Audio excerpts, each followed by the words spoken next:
इतिहास के सबसे कम समय की लड़ाई के बाद भारत और पाकिस्तान के बीच सीज फायर की घोषणा हो गई है। इसे लेके प्रदेश कांग्रेस कार्यकारी अध्यक्ष बंधु तिर्की ने कुछ मांग की है सरकार से। हम उनसे जानने की कोशिश करेंगे कि इनकी मांग क्या है और आगे की क्या रणनीति होनी चाहिए इन तमाम चीज़ों को लेके। बंधु, आपने केंद्र सरकार से मांग की है, इस तमाम घटना को लेके एक सर्वदलीय बैठक करने की मांग की है। आखिर इसके पीछे की क्या नीति होगी और क्या इसकी क्यों मांग उठी है? देखिए, ऑपरेशन सिंदूर का युद्ध विराम हो चुका है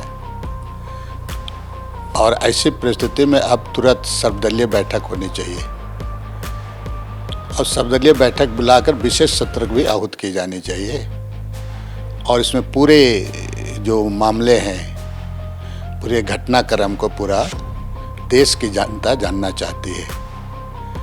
इसलिए विशेष सत्र आहूत कर सरकार को इस पर स्पष्ट करनी चाहिए, बातों को देश की जनता के सामने लानी चाहिए और किन किन बिंदुओं में किन किन शर्तों से युद्ध विराम हुआ है, ये बातें पब्लिक डोमेन में लाने की ज़रूरत है।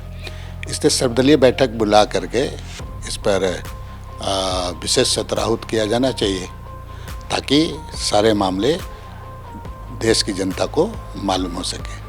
दादा, लेकिन जिस तरह से जब ये लड़ाई शुरू होने की जब स्थिति बनी थी तो देश में ये सर्वदलीय बैठक हुई थी और तमाम तरह के चीज़ों को सरकार ने सामने रखा।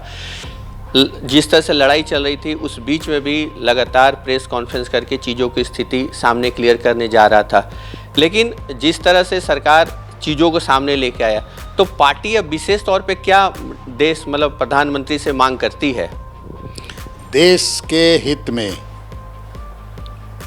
पूरे सभी विपक्षी दल एक साथ मिलकर, कांग्रेस पार्टी भी आदरणीय हमारे मल्लिकार्जुन खड़गे साहब, आदरणीय हमारे राहुल गांधी जी ने स्पष्ट तरीके से कहा कि देश हित में और देश की रक्षा के लिए कोई समझौता नहीं होनी चाहिए और इसीलिए उन्होंने पूरे का पूरे विपक्ष लोग युद्ध को पूरा समर्थन किया, ऑपरेशन सिंदूर को समर्थन किया। अब है कि जब युद्ध विराम हो चुका है तो ये बातें पब्लिक डोमेन में आने चाहिए। इसीलिए जिस तरह पूर्व में सर्वदलीय बैठक हुई थी, ये सर्वदलीय बैठक होनी चाहिए और सर्वदलीय बैठक में ये पूरी बातों को सभी दल के नेताओं को अवगत करानी चाहिए। ऐसा नहीं लगता है कि कुछ जिस तरह से ट्रंप आगे बढ़ के पाकिस्तान के फेवर में ये युद्ध सीज फायर करवाया तो भारत एक जीत की पोजीशन में था? नहीं लगता है कि कुछ एक उसको क्या बोल सकते हैं हम लोग, एक नीति ऐसी थी कि जिसके चलते हम लोग को एक कदम पीछे होना पड़ा? इसी बात को देश की जनता जानना चाहती है। अब केंद्र सरकार को इसीलिए हमने कह रहा है कि हमारी पार्टी मांग कर रही है, हमारे शीर्ष नेता भी इस बात को मांग कर रहे हैं कि सर्वदलीय बैठक होनी चाहिए और विशेष सत्र को भी आहूत की जानी चाहिए। इसी बात को सरकार को, केंद्र सरकार को, जिस तरह पूर्व में सर्वदलीय बैठक करके पूरी बातों को रखा, अभी युद्ध विराम हुआ है तो इस बात को रखनी चाहिए। अच्छा, इससे एक तरह का सवाल है कि राज्य में डीजीपी कौन है, क्योंकि इसको लेके लगातार बीजेपी सवाल खड़ा कर रहा है और सरकार की ओर से भी इस पे जेएमएम हो चाहे कांग्रेस इस पे लगातार अपनी प्रतिक्रिया दे रही है। देखिए, सरकार को अब विशेष अधिकार है और सरकार खुद ब खुद संवैधानिक पहलुओं को ध्यान में रखते हुए काम कर रही है। इसमें विपक्ष को किसी तरह का उसको चिंता करने की आवश्यकता नहीं है।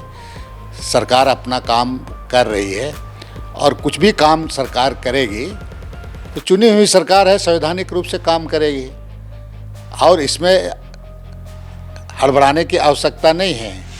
सरकार पूरी चीज़ों को देख रही है और सरकार का राज्य में सरकार को अपना एक उसका विशेष अधिकार होता है। उसके तहत में ये डीजीपी को कंटिन्यू कराएंगे, कैसे कराएंगे, नहीं कराएंगे, केंद्र सरकार असहमत है ज़रूर, लेकिन राज्य सरकार के पास भी विशेष अधिकार है। उस नियम के तहत उसको मैंने अभी कंटिन्यू किया गया है। तो नहीं लगता है कि राज्य सरकार और केंद्र सरकार के बीच में एक तकरार की स्थिति पैदा हो गई है? इसके मामले में राज्य सरकार देख रही है और हमको लगता है कि जल्द से जल्द इसको समाधान कर लेगी।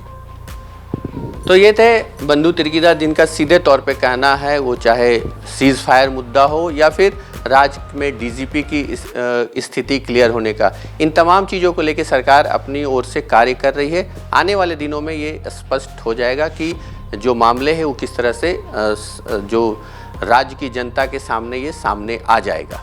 सहयोगी सुरीन प्रसाद के साथ संजीव सिन्हा, समाचार प्लस, रांची।